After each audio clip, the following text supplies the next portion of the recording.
This is the Lone Creator YouTube. We hope this video helps. In this video, I will explain how to get a domain on Squarespace. First, understand that you have two primary options.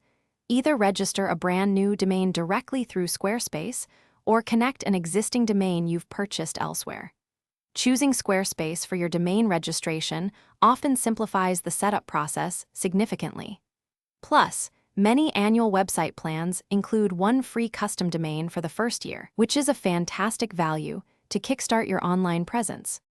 To register a new domain, begin by logging into your Squarespace account and navigating to the Domains panel. Here, you'll find a search bar where you can type in your desired domain name. Squarespace will then show you if it's available and suggest alternatives. Once you find the perfect one, simply select it and follow the prompts to complete the registration. Remember, if you're on an annual plan, your first custom domain could be free for the initial 12 months. If you already own a domain from a third-party provider, connecting it to Squarespace is straightforward. You'll need to log into your domain provider's account and locate the DNS settings.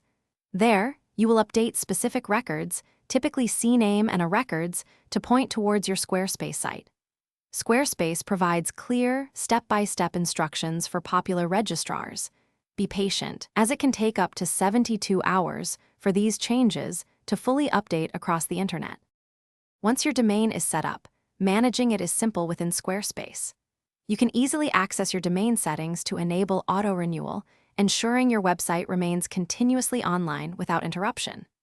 This panel also allows you to manage advanced DNS records, set up email forwarding, or even initiate a domain transfer if you decide to move your domain to or from Squarespace in the future. It gives you complete control over your online identity. Thanks for watching. Consider subscribing if we helped you.